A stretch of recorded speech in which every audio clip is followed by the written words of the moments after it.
Hi, I'm Reverend Kennetha Bigham-Tsai, Chief Connectional Ministries Officer of the Connectional Table. Wesley's historic questions were about what to teach, how to teach, and what to do. For a series of interviews hosted by the Connectional Table's Emerging Forum, we are seeking to update these questions for our current moment. We are inviting energetic conversation that we hope will illumine our identity, which is tied to what and how we teach, and our preferred actions, what we do, and our abiding hopes as we envision the future United Methodist Church. Our intent is to generate passion and energy for constructive conversations that help us walk forward together. Today, I am talking with the Reverend Adam Hamilton, lead pastor of the Church of the Resurrection in Leawood, Kansas, and the author of many books on the Christian life.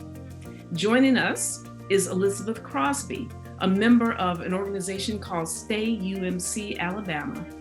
Elizabeth is also a student in biomedical sciences at the University of Alabama, Birmingham, and soon to be a certified candidate. Hello, Adam. Hello, Elizabeth. Thank you both for joining us. Let's start with you, Adam. Could you tell us a little bit about yourself? I appreciate, Kennetha, you inviting me to be a part of this with Elizabeth. And I am a pastor. I started Church of the Resurrection 31 years ago. I'm a father and a grandfather. I have a 7-year-old granddaughter who is just the light of my life. I've written a few books, and I'm at the Lake of the Ozarks right now on sabbatical leave, where I've just finished a book on the Lord's Prayer, and I'm outlining sermons and working on podcasts and other things for the future. So anyway, my wife and I have been married 39 years last month, and I'm very grateful for all of God's blessings in my life. Elizabeth, tell us about yourself. Introduce yourself to our audience. Well, thank you for allowing me to be here. It's definitely a privilege. My name is Elizabeth Crosby, and I'm a student at the University of Alabama at Birmingham, and I will be beginning my senior year this fall. I'm majoring in biomedical sciences. I've been a part of the UAB Wesley Foundation during my time at UAB, and I'm really grateful for that ministry and how it's impacted my life. I also serve on staff at a local church at Palmerdale United Methodist Church as their upper elementary and junior high youth minister. But when I have some free time, in addition to that, I'm a board member for Stay UMC. And Stay UMC is a group of clergy and laity in the North Alabama Conference. And we make up a diverse coalition of traditional, centrist, and progressive United Methodists, and we wish to remain United Methodists. But to put it simply, Stay UMC is just this group of people who love Jesus, and we love the United Methodist Church. And we want to keep our conference, the North Alabama Conference, within the United Methodist Church. And so we are working together to help meet that goal. And we would love for people to check out who we are and what we're doing. You can connect with us on Facebook by searching Stay UMC. And you can also look at our website at stayumc.com. Thank you, Elizabeth. And we're going to get into that in terms of the future of our church and some of the questions that are being asked right now. But before we go there, you told me earlier that you are a certified candidate for ministry. Tell us a little bit about that. Well, I'm not completely certified yet, but I began that process. So I felt my call into ministry really looking back now when I was in high school, but I really didn't realize it until I was in college. And I have discerned and I have wrestled with God in my own respect throughout my college career. And I'm excited to be able to pursue a candidacy for full-time ordained ministry, hopefully in my future. I'm excited how God can use me there. That's wonderful. And Adam, I heard you speak once, and I believe you said, and I may be getting this wrong, but you can correct me, that you heard a call and accepted a call to ministry when you were somewhere around maybe Elizabeth's age.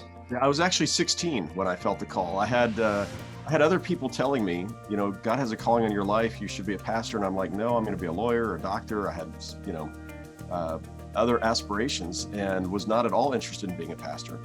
But they kept telling me this. My pastor finally asked me to preach one Sunday and said, why don't you preach our youth service? We'll have youth Sunday at church.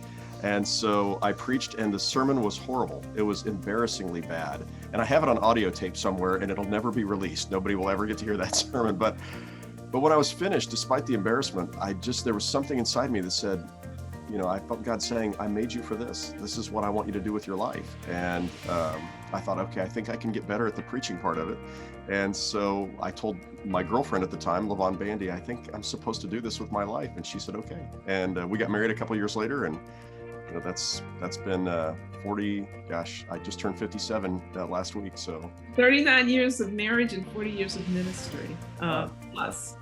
I found it kind of fascinating, and I know that the two of you have intersected at a Stay UMC event, Adam, where you talked about this perceived dichotomy between God and science.